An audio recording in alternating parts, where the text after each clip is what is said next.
Assalamualaikum warahmatullahi wabarakatuh. Sahabat Fana, sejak era kepemimpinan Muawiyah bin Abu Sufyan, karakter kehalifaan berubah dan kekuasaan dinasti terbentuk. Para penguasa membangun istana-istana mewah, dikelilingi oleh para pelayan dan pembantu rumah tangga, mengumpulkan tanah-tanah yang luas, memperlakukan perbendaharaan negara layaknya dompet pribadi mereka dengan gaya hidup seperti pangeran dan raja. Tidak ada pertanggungjawaban atas kekayaan ataupun tindakan mereka. Rakyat tidak memiliki hak suara dalam urusan negara. Khalifah tidak dipilih melalui pencalonan dan dia tidak dapat ditanyai atas keputusan-keputusannya. Rakyat berada di sana semata-mata untuk mematuhi mereka yang kuat, membayar pajak ataupun bertugas di angkatan bersenjata.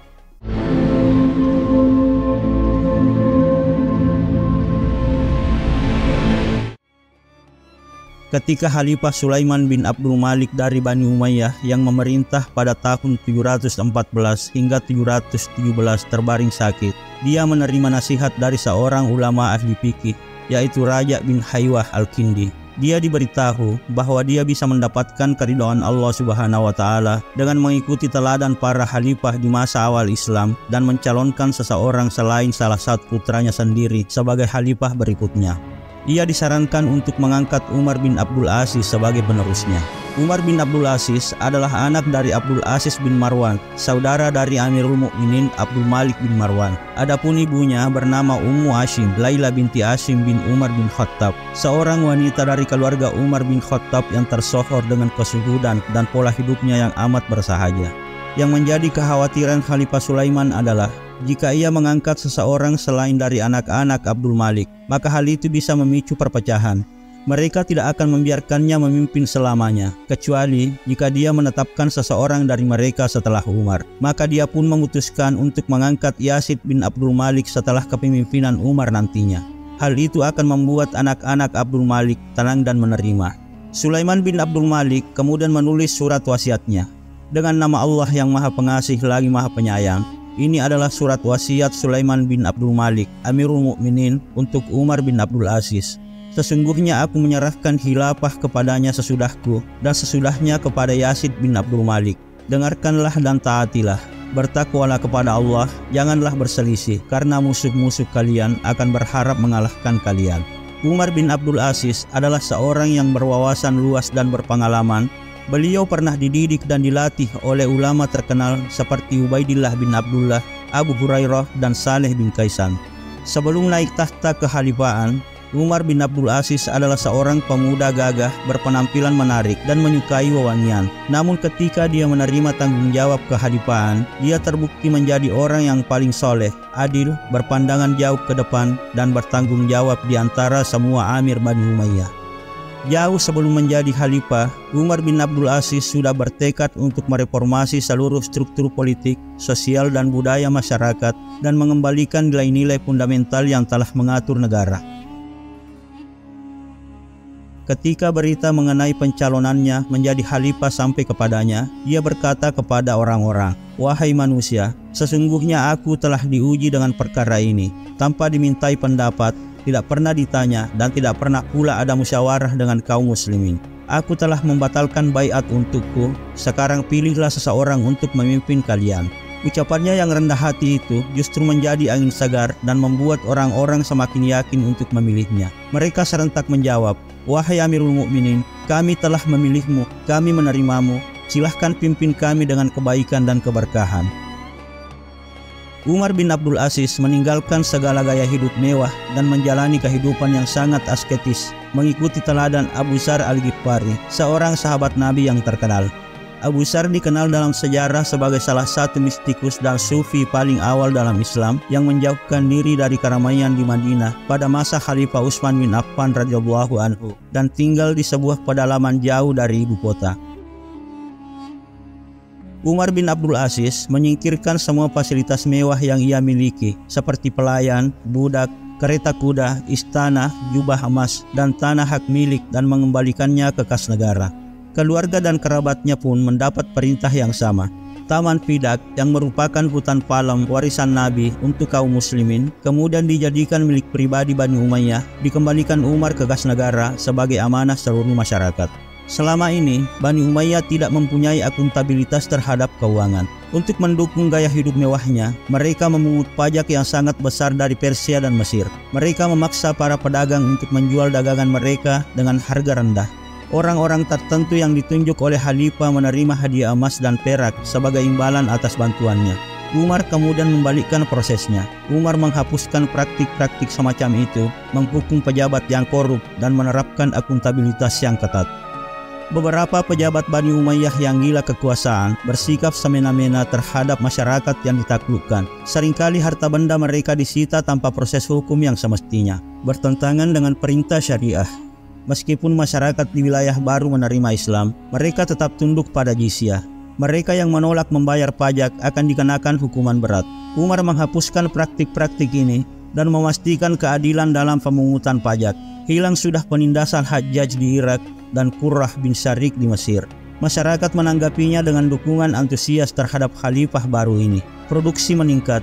Berkat reformasi yang dilakukan Umar, pendapatan tahunan dari wilayah Persia saja meningkat dari 28 juta dirham menjadi 124 juta dirham. Mengikuti teladan Nabi, Umar bin Abdul Aziz mengirimkan utusan ke Tiongkok dan Tibet, mengundang penguasa mereka untuk menerima Islam. Islam berakar dan diterima oleh sebagian besar penduduk Persia dan Mesir. Ketika para pejabat mengeluh bahwa karena perpindahan agama, pendapatan jizyah negara mengalami penurunan tajam, Umar membalas dengan mengatakan bahwa dia menerima kekhalifahan untuk mengajak orang masuk Islam dan bukan untuk menjadi pemungut pajak. Masuknya orang-orang non-Arab dalam jumlah besar ke dalam kelompok Islam menggeser pusat gravitasi kekaisaran dari Madinah dan Damaskus ke Persia dan Mesir. Perkembangan ini mempunyai konsekuensi yang luas pada masa revolusi Abbasiyah tahun 760 hingga 860. Umar bin Abdul Aziz adalah seorang ulama besar dan sangat dekat dengan ulama besar lainnya seperti Muhammad bin Ka'ab dan Maimun bin Mihran. Ia tak segan meminta pandangan dan nasihat dari mereka. Dia menawarkan tunjangan kepada guru dan mendorong pendidikan. Melalui keteladanan pribadinya, beliau menanamkan kesolehan, ketabahan, etika bisnis, dan kejujuran moral pada masyarakat umum. Reformasi yang dilakukannya mencakup penghapusan minuman keras, larangan kamar mandi campuran untuk pria dan wanita, serta dispensasi zakat yang adil. Dia melakukan pekerjaan umum yang ekstensif di Persia, Khurasan, dan Afrika Utara, termasuk pembangunan kanal, jalan, penginapan bagi para wisatawan, dan apotik medis. Umar sangat menitik beratkan pada kebijakan untuk rakyat miskin. Ia menaikkan gaji buruh sehingga ada yang menyamai gaji pegawai kerajaan. Di bidang ilmu, ia mengarahkan intelektual muslim untuk menerjemahkan buku-buku kedokteran dan bidang ilmu lain dari bahasa Yunani, Latin, dan Suryani ke dalam bahasa Arab. Ia juga menghapuskan jizyah yang dikenakan kepada non-muslim dengan harapan mereka akan memeluk Islam. Umar bin Abdul Aziz adalah khalifah pertama yang memerintahkan penerjemahan Al-Quran dari bahasa Arab ke bahasa lain. Atas permintaan Raja Sind di Pakistan, Umar bin Abdul Aziz menerjemahkan Al-Quran ke dalam bahasa Sindi kuno dan mengirimkannya kepada Raja di Pakistan pada tahun 718. Peristiwa ini terjadi dalam waktu 10 tahun setelah penaklukan Sind dan Multan oleh Muhammad bin Qasim dan penaklukan Spanyol oleh Tariq dan Musa.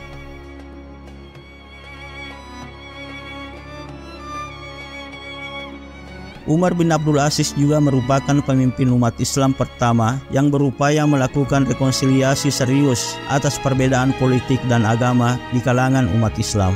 Sejak zaman Muawiyah, sudah menjadi kebiasaan bagi para khatib untuk mencaci Ali bin Abu Thalib dalam khutbah Jumat mereka. Umar bin Abdul Aziz menghapuskan praktik keji ini dan sebagai gantinya mewajibkan membaca ayat Al-Quran surat An-Nahl ayat 90. Sesungguhnya Allah menyuruh berlaku adil, berbuat kebajikan, dan memberikan bantuan kepada kerabat. Dia juga melarang perbuatan keji, kemungkaran, dan permusuhan. Dia memberi pelajaran kepadamu agar kamu selalu ingat. Ayat inilah yang masih dibacakan dalam khutbah Jumat di seluruh dunia. Dia memperlakukan Bani Hashim dan kaum Syiah dengan adil dan bermartabat. Dia bahkan mengulurkan tangannya kepada kaum Khawarij dan membuka ruang diskusi untuk mereka. Menurut Ibnu Katsir, dia menulis surat kepada pemimpin Khawarij Bustam, mengundangnya untuk berdiskusi terbuka tentang kekhalifahan Utsman radhiyallahu anhu dan Ali radhiyallahu anhu. Dia bahkan berjanji bahwa jika Bustam bisa meyakinkannya kalau tindakannya terhadap kaum Khawarij salah, Umar akan bersedia bertaubat dan mengubah cara hidupnya. Bustam lalu mengirim 2 utusannya ke Khalifah. Dalam pertemuan tersebut, salah satu utusan menerima bahwa Umar benar dengan menghentikan ekstremisme Khawarij, namun yang lain tetap dengan pendapatnya. Meski demikian, Khalifah tidak menghukum pria tersebut.